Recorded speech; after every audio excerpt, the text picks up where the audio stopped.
Para comenzar, hay que recordar primero qué es una constitución. Es un libro donde están escritos los derechos y obligaciones que todo mexicano debe seguir para vivir en armonía. También se incluyen las características que tiene nuestro país y cómo está organizado. A los derechos que tenemos todos los mexicanos se le llaman garantías individuales.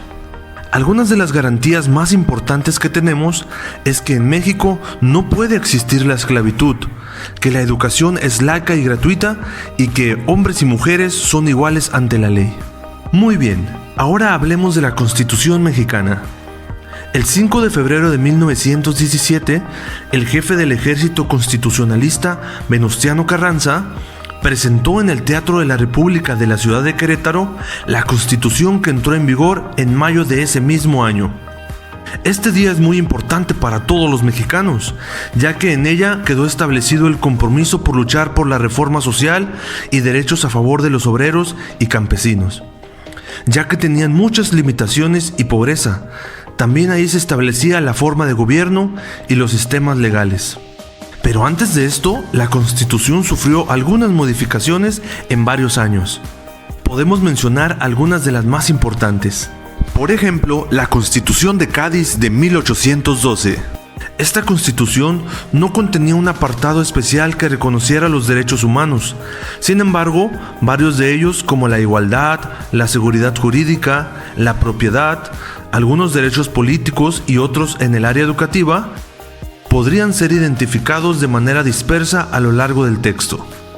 La Constitución de 1814, también conocida como la Constitución de Apatzingán, y de manera oficial se tituló Decreto Constitucional para la Libertad de la América Mexicana. Este documento fue inspirado en los sentimientos de la nación de José María Morelos y Pavón. Recoge también los principios de la Constitución de Cádiz y del modelo liberal democrático de la Constitución francesa. Reconoce los derechos laborales, además de los derechos humanos mencionados en Cádiz. Las 7 leyes constitucionales de 1836. Cuando Antonio López de Santa Anna llega al poder, asumiendo un rol conservador, abroga la legislación anterior por ser de un carácter eminentemente liberal y procede a estructurar el Estado en una república centralista. Muchas bases fueron asentadas en las 7 leyes constitucionales de 1836. En este ordenamiento sí existe un apartado especial para los derechos. La primera de las 7 leyes se titulaba Derechos y obligaciones de los mexicanos y habitantes de la República. Reconocía los derechos de nacionalidad, igualdad, libertad, propiedad, seguridad jurídica y derechos políticos. Sin embargo, siguen sin ser reconocidos el derecho de la libertad de culto y creencias. Constitución de 1857.